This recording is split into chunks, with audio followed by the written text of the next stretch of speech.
a estudiar la bolilla número 8. Che, qué cosa grande, no veo.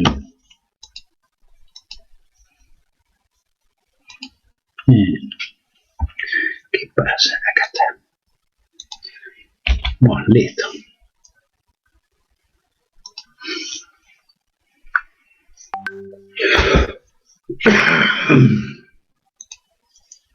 Disculpen.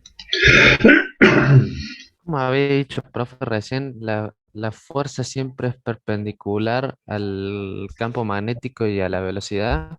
Claro, o sea, vos fijate en esta gráfica, en este dibujito que te marco acá con el mouse, este plano que lo forma el vector velocidad y el vector inducción magnética, este plano es perpendicular a la fuerza magnética sobre la carga. ¿Estamos de acuerdo? ¿Entendés? Sí, sí. Acá tenés otra.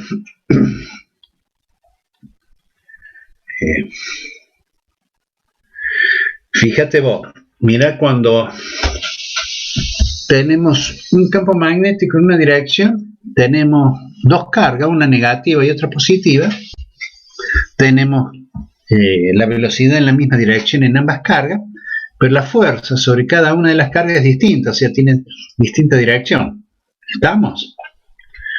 O sea que no es lo mismo hablar de una fuerza sobre una carga positiva que hablar de una carga negativa. Hay que tener cuidado, eso ya lo vamos a ver dentro de un ratito. Me olvidé poner esto. Bueno.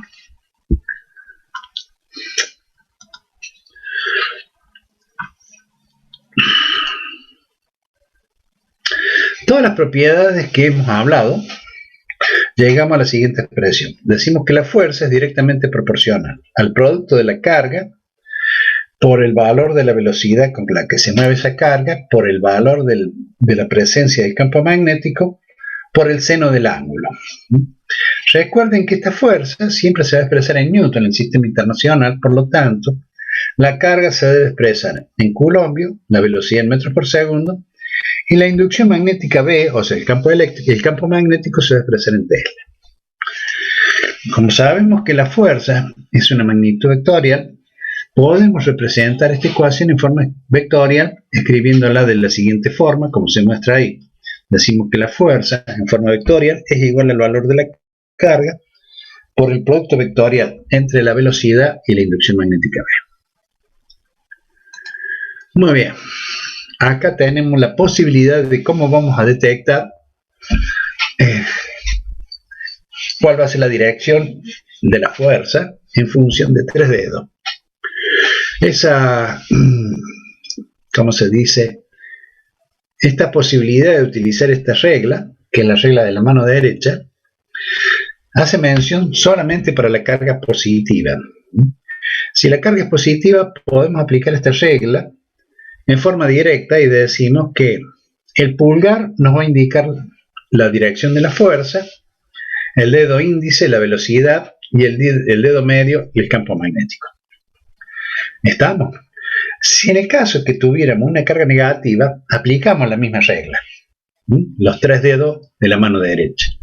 Pero en ese caso, la fuerza que va a estar direccionada, vamos a suponer en este caso hacia arriba, si la carga fuera negativa, la fuerza la vamos a tener que dibujar hacia abajo, en sentido contrario a la de la positiva. ¿Entendieron lo que quise decir? Sí, poner el pulgar abajo. Exacto. Entonces, ahora bien, podemos definir, como dijimos, el campo magnético en función de la fuerza. Entonces, el campo magnético lo definimos como la fuerza sobre el valor de la carga por la velocidad por el seno de θ. Recuerden que θ es el ángulo formado entre la velocidad y la inducción magnética B. ¿Sí? La inducción magnética B, siempre que la fuerza se exprese en Newton, la carga en Coulomb, la velocidad en metros por segundo, esta inducción magnética se va a expresar en Tesla, que también podemos mencionarlo como otra unidad que es el Weber por metro cuadrado.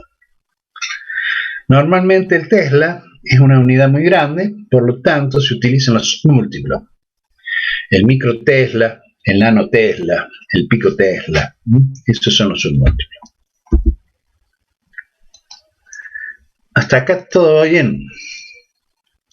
¿Qué es lo que hemos visto hasta acá? O podemos hacer un resumen rápido. Lo que hemos visto es, hemos definido la fuerza magnética. ¿Cómo la hemos definido la fuerza magnética? En función del campo magnético, y hemos dicho que es igual al valor de la carga por la inducción magnética, perdón, por la velocidad con la que se mueve esa carga por la inducción magnética B. ¿Sí? Si el vector velocidad formara ángulo con el vector inducción magnética, esa ecuación la tendríamos que multiplicar por el seno de θ. De esa ecuación yo puedo despejar el valor de la inducción magnética B. Esa inducción magnética B va a ser el valor de la fuerza dividido el valor de la carga por la velocidad por el seno de θ, y vamos a recordar la unidad de la inducción magnética, que va a ser el Tesla, que también va a tener como unidad el Weber por metro cuadrado. ¿Sí? Entonces lo que vamos a ver ahora va a ser una aplicación de esto. O sea, vamos a ver el movimiento de una partícula cargada en un campo magnético uniforme. Lo primero que vamos a hacer va a ser que vamos a tener un campo magnético donde el campo magnético está representado por estas cruces que simbolizan los vectores del campo magnético entrando a la pantalla.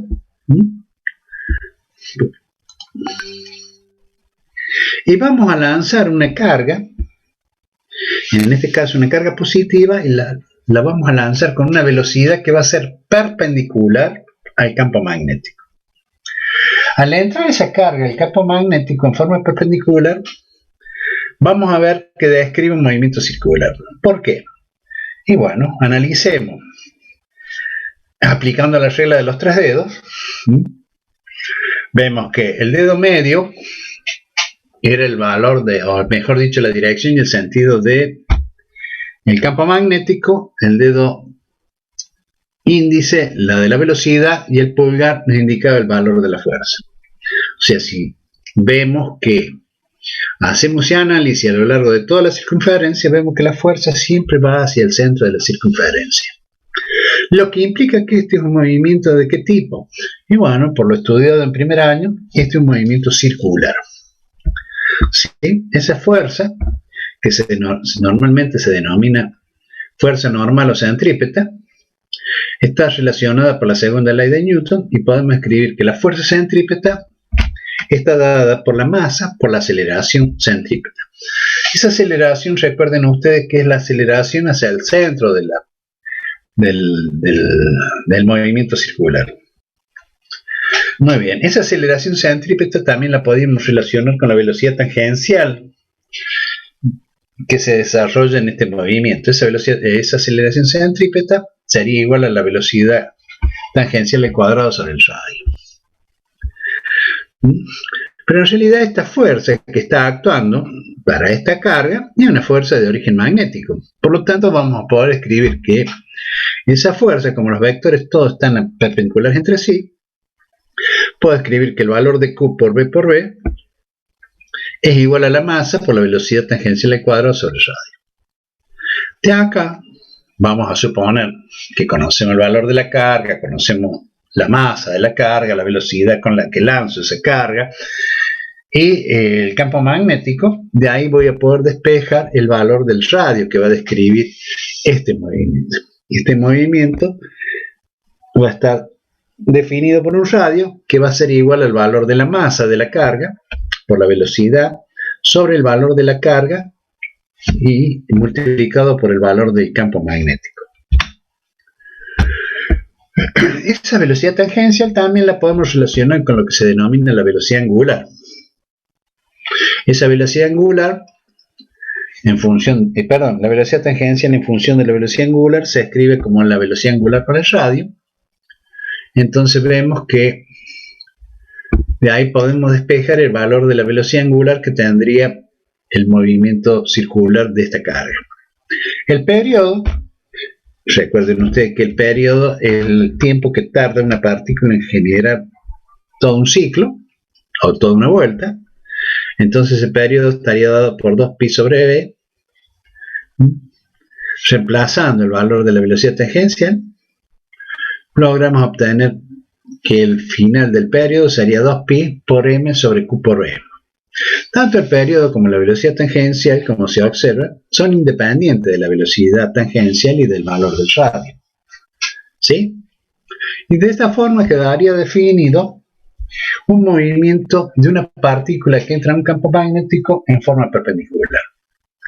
Ahora, si lo lanzáramos a esta carga formando un ángulo θ con el campo magnético, el movimiento que describiría sería como el que se muestra en el dibujito, que sería una trayectoria helicoidal.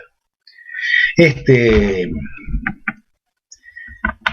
estudio está desarrollado en el libro. Aquel que quiera interpretarlo lo puede hacer. Así que bueno, lo dejo ahí para que ustedes lo lean o lo miren. ¿Estamos? ¿Algún problema con lo que acabamos de decir de esto?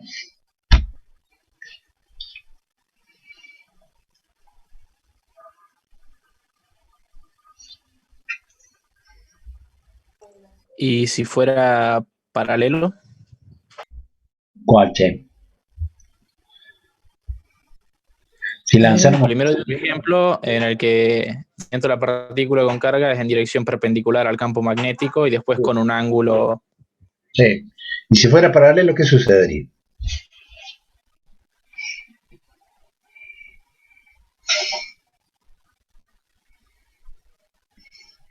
¿El ángulo cuánto sería? A cero. Da cero.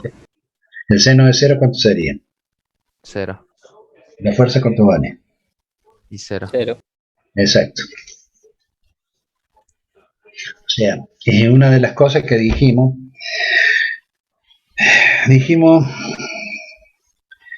que si el campo magnético tenía la misma dirección que el movimiento de la partícula, o sea que la velocidad, la fuerza iba a ser cero. Y iba a ser máxima cuando la velocidad fuera perpendicular al campo magnético. En este caso sería máxima, porque es perpendicular. ¿Estamos de acuerdo? Sí. Muy bien. Vamos a ver algunas aplicaciones más del movimiento de partículas con carga en un campo magnético. Pero antes de entrar a ver este tema, vamos a definir lo que se denomina la fuerza de Lorentz. Vamos a suponer que una carga móvil con velocidad v está en presencia de un campo magnético y de un campo eléctrico. O sea que esta carga va a experimentar dos fuerzas, una eléctrica que va a estar dada por el valor del campo eléctrico, por el valor de la carga, y una fuerza magnética que va a estar dada por el valor de la carga, la velocidad con la que se mueve y el campo magnético. La suma de estas dos fuerzas va a ser conocida con el nombre de fuerza de Lorentz, que es la que va a actuar al final sobre la carga que se está moviendo en este campo. ¿Estamos? O sea, ¿qué es la fuerza de Lorentz?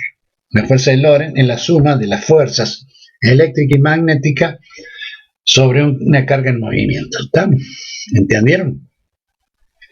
Esta aplicación de esta fuerza lo vamos a ver cuando hablamos del selector de velocidad y cuando veamos el espectrómetro de masa. A continuación vamos a estudiar el selector de velocidad. Ese selector de velocidad va a estar formado por un campo magnético y un campo eléctrico. El campo magnético va a ser entrante a la pantalla y el campo eléctrico lo vamos a formar con dos placas paralelas entre sí, una cargada positivamente y la otra cargada negativamente, y vamos a tener una fuente. Esa fuente nos va a permitir, ¿cómo se dice?, generar cargas, las cuales lo vamos a lanzar en forma perpendicular hacia la generación de estos dos campos. Como estas cargas van a salir en diferentes direcciones, vamos a hacer una preselección a través de una rendija, la cual va a permitir solamente el paso de cargas que tengan esa dirección y que pasen por esa rendija. El campo eléctrico se dirige de izquierda a derecha y el campo magnético es entrante, ¿cierto? Ahora bien, si la carga es positiva y la velocidad está dirigida hacia arriba, como se muestra en el dibujo, la fuerza magnética, ¿cuál va a ser? Bueno, aplicamos la regla de la mano derecha. El dedo medio va a indicar el sentido del campo magnético. La velocidad va a estar dada por el dedo índice y el pulgar me va a indicar el sentido de la dirección de la fuerza magnética. Hagan ustedes eso y van a ver que la fuerza magnética está dirigida hacia la izquierda. ¿Estamos de acuerdo? Sí. Muy bien. En la fuerza eléctrica, ¿qué va a suceder? Como el campo está de izquierda a derecha y esta carga es positiva, la fuerza eléctrica va a ser hacia la derecha. ¿Estamos bien?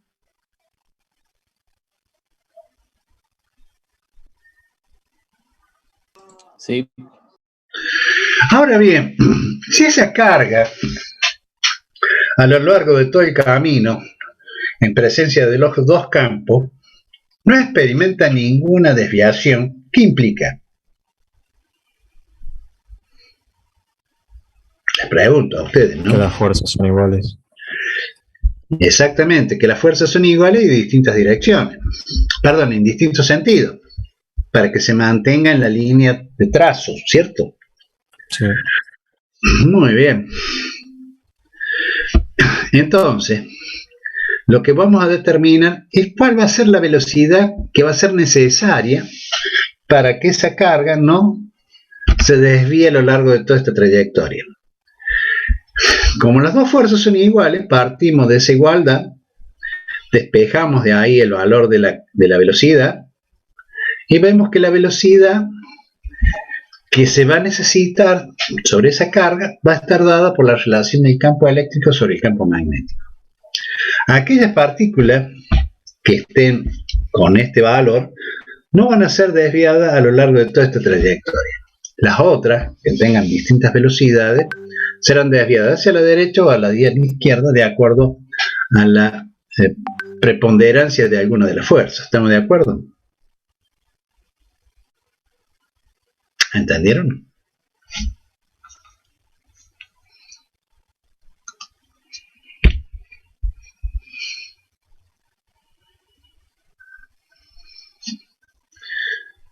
Muy bien. ¿Entendieron o no entendieron, che?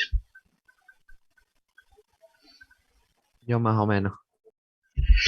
Bueno, Más o ¿quién menos. entendió? Es un concepto relativo al entender. Bueno, miremos. Yo quiero que ustedes entiendan. Mi intención es que ustedes salgan aprendiendo. O sea, que esto lo vamos a repetir tantas veces como sea necesario. Porque esto va a ser la base para el próximo tema. ¿Por qué se llama selector de velocidad? Porque en función de los valores de los campos, eléctrico y magnético, yo voy a seleccionar la velocidad de las partículas que quiero que no sean desviadas a lo largo de toda esta trayectoria. ¿Me explico? ¿Cómo va a funcionar? Funciona con un campo magnético y un campo eléctrico. Tenemos una fuente que es generadora de carga y una rendija que solamente deja pasar las cargas que estén en la dirección de la línea de trazo. ¿Estamos de acuerdo? Que sean perpendiculares tanto el campo eléctrico como el campo magnético. ¿Estamos bien hasta ahí? Sí. Sí. Muy bien. Analicemos una carga. Lanzamos la primera carga, vamos a suponer así, la cual tiene una velocidad que está en la dirección de la línea de trazo, entra dentro del campo eléctrico y el campo magnético y observamos que esa carga no se desvía a lo largo de toda la trayectoria, lo que implica que la fuerza eléctrica y la fuerza magnética presente son iguales.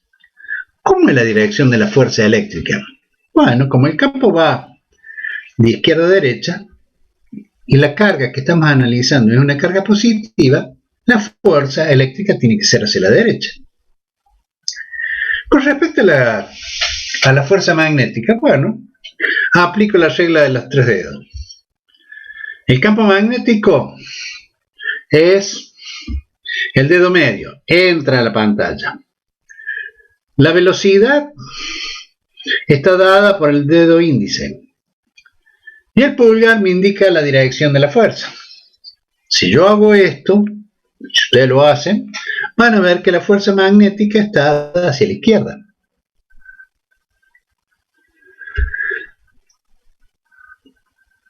¿Sí?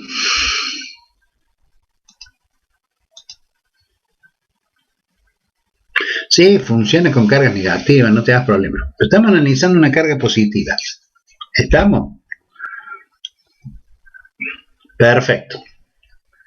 Ahora bien, de acá yo puedo determinar cuáles son las cargas que no se van a producir, no van a tener ninguna desviación. ¿Por qué? Porque el principio para que no exista ninguna desviación es de que las dos fuerzas sean iguales. Haciendo esa igualación, de ahí yo puedo determinar el valor de la velocidad, y si conozco los valores de campo eléctrico y magnético, voy a conocer la velocidad que tendrían que tener las cargas para que no se produzca ninguna desviación. ¿Estamos de acuerdo? Que es la ecuacióncita esta que tengo acá.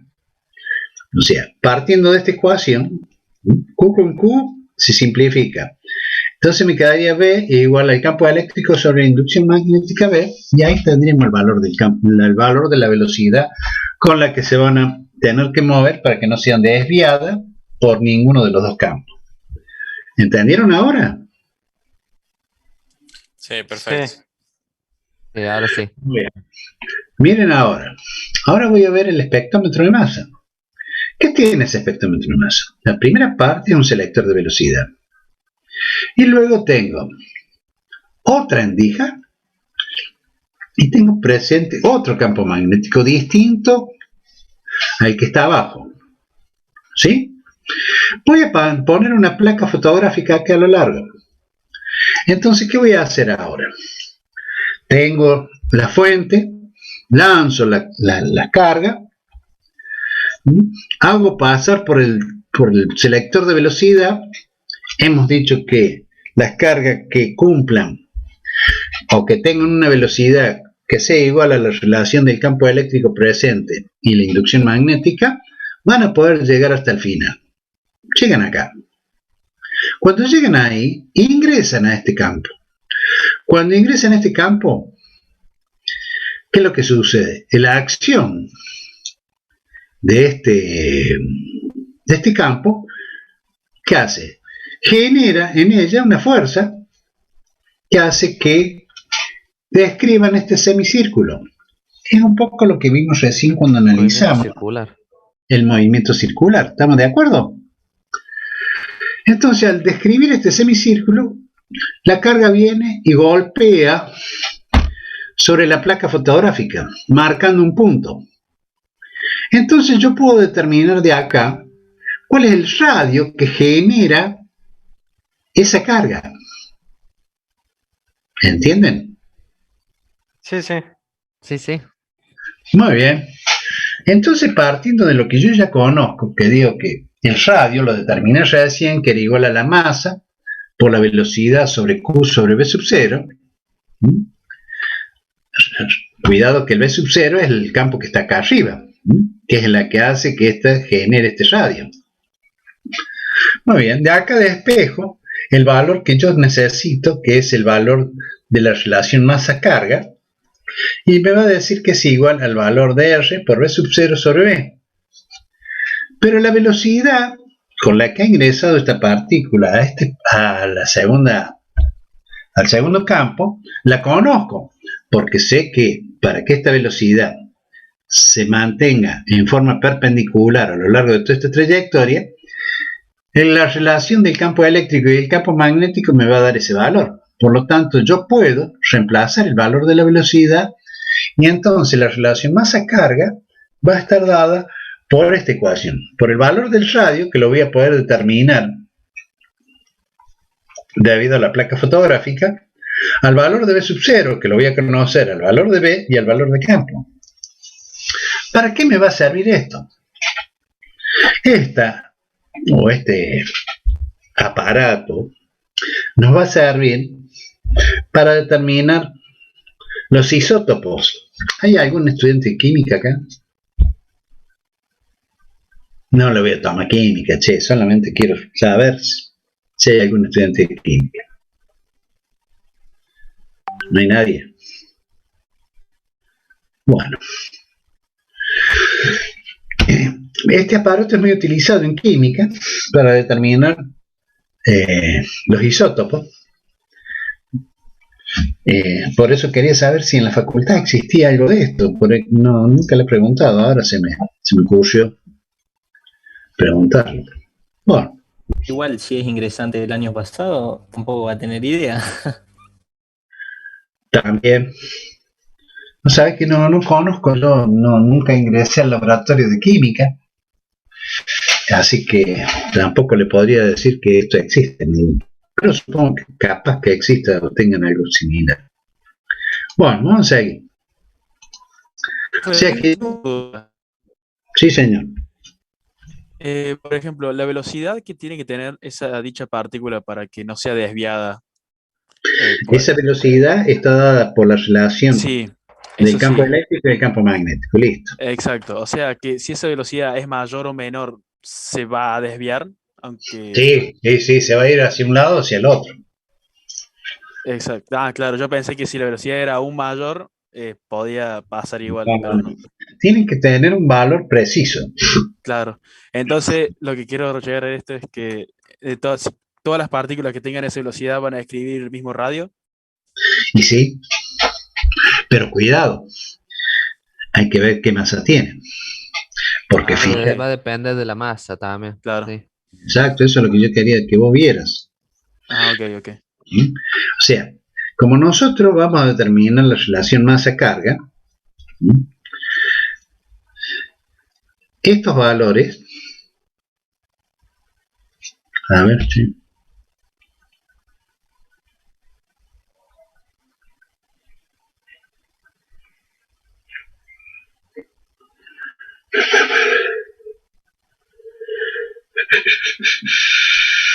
No, vamos a determinar una relación nada más.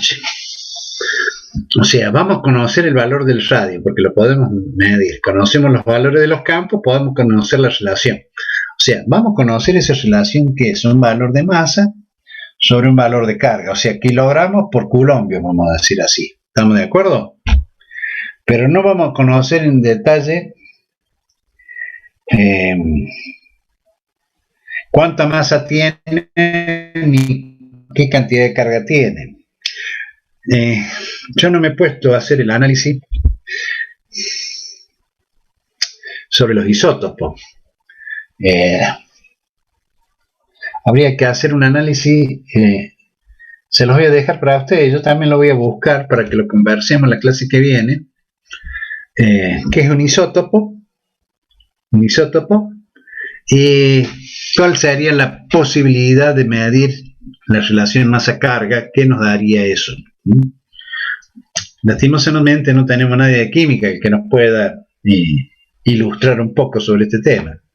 Pero no importa, vamos a estudiarlo y lo vamos a analizar. Le voy a pedir a ustedes que lean. ¿El radio también va a depender del valor de la carga? No, va a depender de la velocidad. A ver. Para. El radio depende de la masa y el valor de la carga, o sea, masa-carga. Bueno, déjenlo. Estudiemos lo que es un isótopo y veamos cómo lo podemos relacionar con esto. ¿Estamos de acuerdo?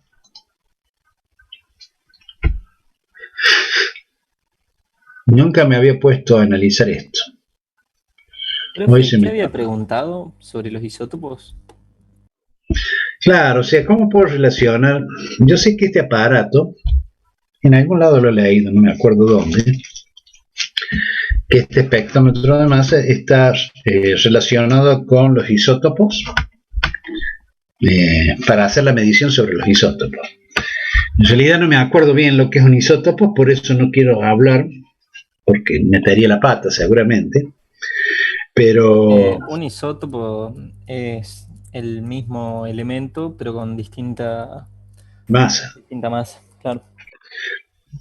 Exacto, o sea, bueno, pero ahí está Juan.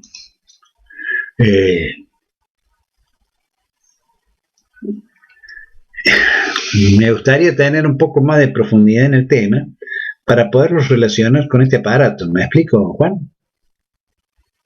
Profe, Sí, exacto. o sea, creo que varía la masa de los isótopos y por eso varía el radio que hace la O sea, trayectoria, digamos. varía la masa, pero no la carga. No, creo que no. Es porque son neutrones los que varían. No. Me parece Así que que varía. el tema del isótopo es que establece una relación entre la masa y la carga, y por eso se usa el espectro de masas para medir Sí, los sí, bueno. isótopos. Por eso les digo, muchachos, leamos un poco y en la clase que viene lo analizamos, ¿no? ¿Les parece? Listo.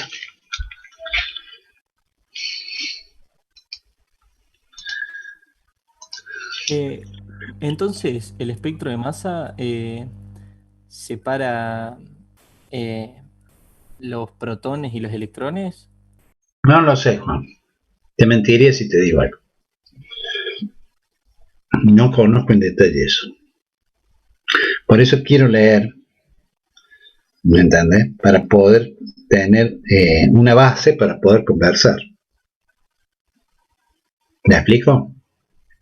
Claro, sí. No, porque, Bueno. o sea, si hiciera eso, digamos, como los isótopos cambian en masa y la masa atómica es la suma de protones con neutrones, sería por eso que se usa para medir los isótopos. El tema es que nada más varían los neutrones. Sí, no te puedo decir porque yo no domino esa parte, o sea, soy un neófito en química, no tengo el conocimiento necesario para poder decirte sí o no.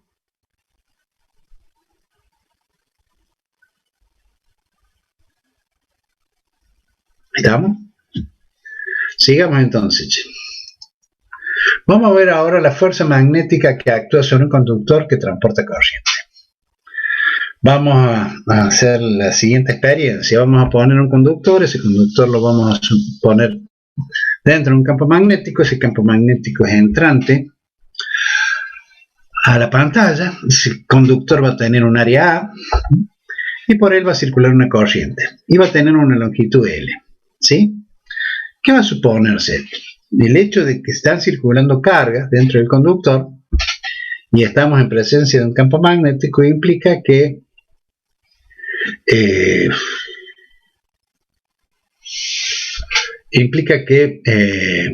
esas cargas se van a ver afectadas por una fuerza de origen magnético debido a la presencia del campo magnético. ¿Estamos de acuerdo? O sea, cada una de las cargas se va a ver afectada. ¿Qué sería esta? La fuerza sobre cada una de las cargas.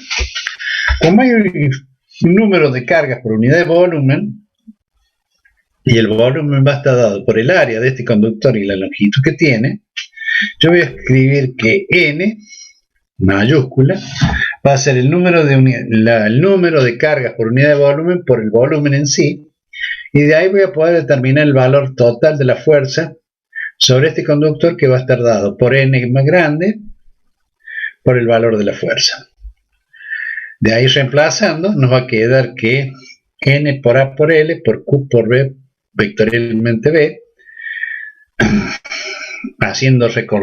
recordando lo que era la corriente microscópica, yo puedo decir que la corriente microscópica es el número de cargas por unidad de volumen por el valor de la carga, por el valor de la velocidad de arrastre, por el valor de la área del conductor. Reemplazando eso me va a quedar que la fuerza total sobre este conductor va a estar dada por el valor de la corriente I, por la longitud vector L, que va a ser un vector en la dirección de la corriente, vectorialmente por el campo magnético presente. ¿Estamos? ¿Entendieron esto? Pero esto es solamente cuando el conductor es largo y rectilíneo. ¿Qué sucede cuando el conductor tiene distinta? Tiene curva, no es un conductor recto, sino tiene unas combinaciones de curvas, lo que me permite no poder aplicar lo que acabo de mencionar. Para eso lo que voy a hacer es utilizar una fuerza sobre un segmento infinitesimal, digamos, del cable, de longitud diferencial de S. Entonces yo voy a decir que esa fuerza sobre ese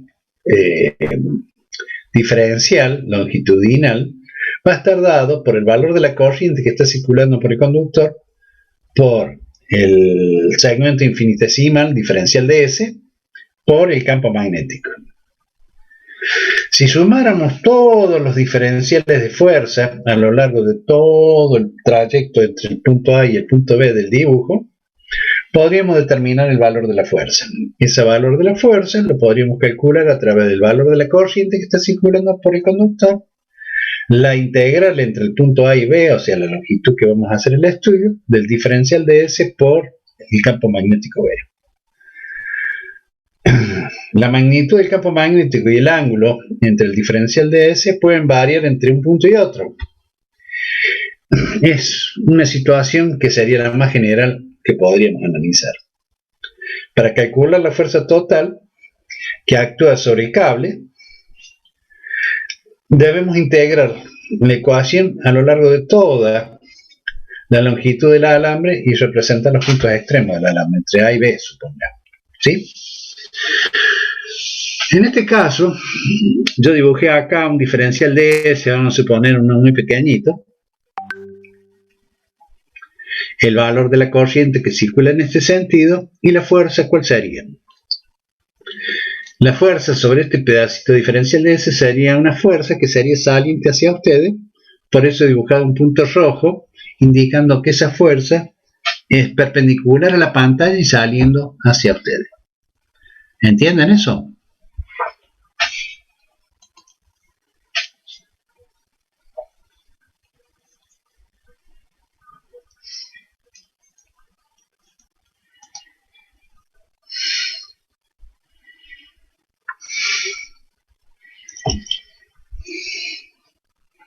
Sí, anoche.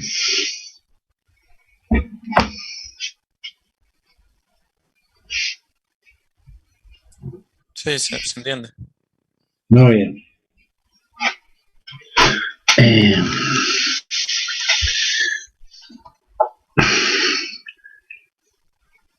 Entonces, ¿cómo es esto? ¿Cómo se hace el cálculo de esto? O sea, en el caso de que el conductor sea largo y rectilíneo, el cálculo es más fácil, ¿no? Sí, obvio. Perfecto. ¿Cómo lo calculamos?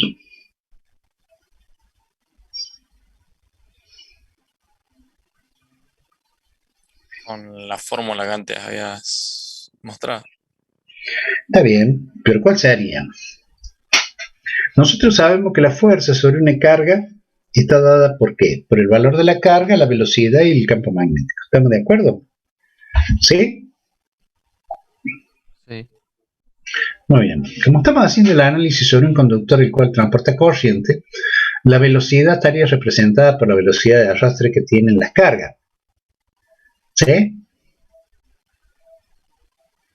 ¿Está bien? Sí. Muy bien. Ahora bien, si ustedes se fijan en el dibujo, se lo voy a poner para que ustedes lo vean, la fuerza que hemos dibujado es hacia arriba. ¿Por qué es hacia arriba? Porque las cargas se van a la superficie. No, porque cuando definimos la corriente Para convencional... sacar el valor No. máximo de la fuerza. No. Cuando nosotros definimos la corriente, definimos el movimiento de las cargas positivas. Si esta carga es positiva, ustedes pongan los tres deditos y van a ver que la fuerza es hacia arriba. Porque si estuviéramos analizando las cargas negativas, la fuerza tendría que ser para abajo. ¿Lo ven? Sí. Sí, sí. Muy bien, Ah, sí. perfecto.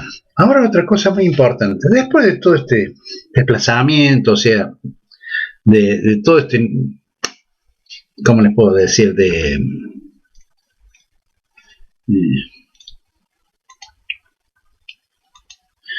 todo este pasaje de ecuación y armado de todo, llegan a la ecuación final. Dicen que la fuerza final, o sea, la fuerza total final, es igual al valor de I por L vector vectorialmente B. Ese valor de L es un vector en la dirección de la corriente. Es importante que veamos esto, porque esto nos da la posibilidad de darle el carácter de vectorial a la fuerza. ¿Estamos de acuerdo, chicos? Y esto es válido porque, o puede ser válido porque solamente estamos haciendo un análisis de un conductor largo y rectilíneo. ¿Estamos? Sí. Muy bien. Ahora nos tocaría hacer el cálculo de un momento. ¿Se recuerdan lo que es el momento de una fuerza?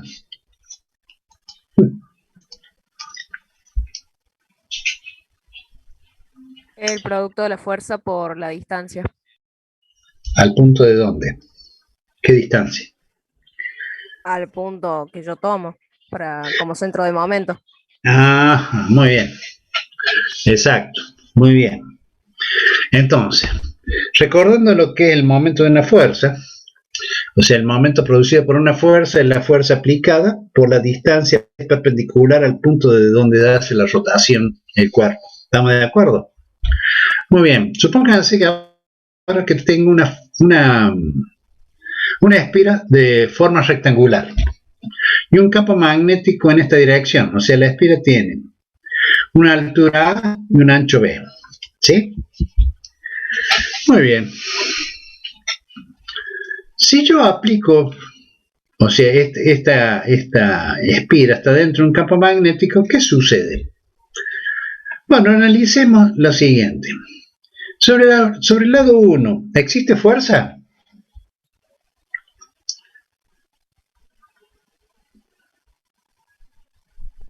No, ¿Por qué? la velocidad es Porque- paralela al campo. Exacto, la velocidad de las cargas es paralela al campo. magnético. Lo mismo sucede en el lado 3. ¿Estamos de acuerdo? O sea, en el lado 1 y el lado 3 no existe la fuerza debido a la carga es paralela al campo magnético B. Listo, ya tenemos dos soluciones. Ahora analicemos lo que sucede en el cuerpo, en el lado 2 y en el lado 4. Para eso se ha rebatido y se ha recortado la espira. ¿Lo ven? Aquí. ¿Sí? Y se ha hecho pasar un eje para ver qué es lo que sucede con estas dos fuerzas que van a aparecer acá. Si vemos que el campo magnético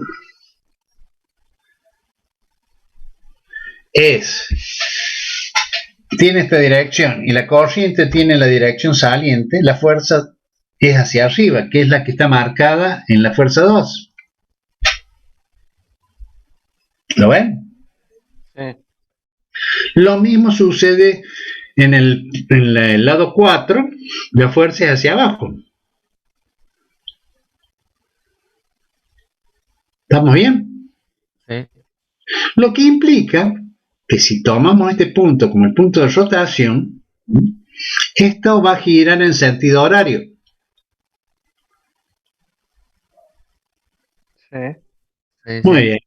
Lo que implica que ahí tenemos un momento, ¿cierto? Sabiendo que la fuerza aplicada a cada uno de los conductores estos van a ser iguales, pero de distintos sentidos, esa fuerza podemos decir que es directamente igual al valor de la corriente que está circulando por la longitud A ¿Estamos? Porque esta es la longitud A multiplicado por el campo magnético en función de lo que acabamos de estudiar. ¿Sí? En vez de decir L acá ponemos A, porque A es la distancia esta, la longitud esa. ¿Sí? ¿Lo ven o no? Sí. Perfecto. Entonces yo voy a calcular el momento máximo. ¿Cuánto va a valer el momento máximo? El valor de la fuerza 2 por la distancia esta, que sería B sobre 2. Lo mismo sucede con F4. Entonces, esto va a ser igual directamente ¿a qué? B2 más B2 es B. ¿Sí? Entonces me queda IA, o sea, el valor de la corriente por la longitud A por el campo magnético por B, que sería esto. ¿Sí? ¿Entienden o no? Sí. Perfecto. Muy bien, si este es el momento máximo, ¿y A por B qué es? A por B vendría a ser la superficie de este rectángulo, o el área de ese rectángulo. Entonces yo puedo decir que el momento máximo va a estar dado por el valor de la corriente, por el área de este rectángulo, por la inducción magnética B. Sí. Muy bien. Sí. Ahora el problema viene acá. Vamos a suponer ahora que el campo magnético forma un ángulo menor a 90 grados con las líneas de la espira. O sea, esta es la espira, el campo magnético tiene esta dirección, esta área la voy a representar con un vector, es el vector área. Y bueno, trabajando acá, volvemos a lograr que esto va a generar un momento. Ahora ese momento recién lo veíamos de esta forma, que no estaba afectado en ningún ángulo. ¿Por qué?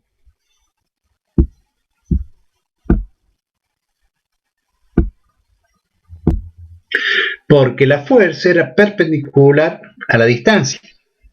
Si no, estaría multiplicado por el seno. ¿Se recuerdan eso? Sí, Física 1. Sí. Entonces acá lo que hago es, ya que esto ahora forma ángulo, lo voy a multiplicar por el seno de tita, donde tita ¿qué es? Es el ángulo formado. ¿Por qué? Por el vector área y el campo de inducción magnética. Entonces ese momento ahora se ve afectado de tita. O sea, llegamos al mismo resultado recién, pero lo vemos afectado por el seno de tita. O sea que siempre que tengamos afectado de un ángulo menor a 90 grados, siempre el momento va a estar afectado de la función seno. ¿Lo recuerdan ahora? Sí. Muy bien. O sea que hoy hemos visto, hoy hemos hecho la introducción al campo magnético, y hemos definido lo que es el campo magnético, hemos definido la fuerza, le hemos comparado con la fuerza eléctrica, hemos analizado la fuerza sobre un conductor, hemos analizado la fuerza sobre una carga que entra a un campo magnético, hemos hecho varios estudios. Y eso es importante, porque esto nos va a dar o sea, cada una de estas cosas nos van a dar pie para seguir estudiando sobre el campo magnético. Bueno, yo ahora los voy a dejar, ya son las 9. Supongo que ya entran al práctico. ¿Cómo andan con el práctico? Repasando. Y ahora estamos repasando. El 11 tienen examen, ¿no? Exacto. Sí. Sí, sí. O sea, la semana que viene, ¿qué día es? ¿El jueves que viene? Martes. El martes, perfecto. Ya voy a hablar yo en el fin de semana con Pérez. Tengo alguna cosita que decirles. Así Pérez les informa. No, Pérez no estuvo. Pérez es un pan de Dios. Pérez ha sido alumno mío. Después de muchos años lo encuentro en el departamento de física y venimos trabajando, qué sé yo, hace fácil 10, 15 años. Yo ¿Le tengo iba bien 30. en física al profe? ¿Cómo? ¿Le iba bien ¿Sí en era física bueno? al profe? Sí. Era bueno. Es un chico de 10. Una excelente persona. Muy bien. Los dejo, chicos, que tengan un feliz fin de semana, que la pasen lindo. Cuidado con el frío, no se destapen. Igualmente, profe. La pasen Nos lindo. vemos, profe. Nos vemos, suerte. Con este frío no sé si va a estar lindo, Ah, pero profe. bueno. No, es que está lindo para comer, ahora se come bien. Comer chocolate. ¿No? A tomar chocolate y tapadito. Muy bien. Chao, chicos, que la pasen lindo. Chao, Chao. profe, nos vemos.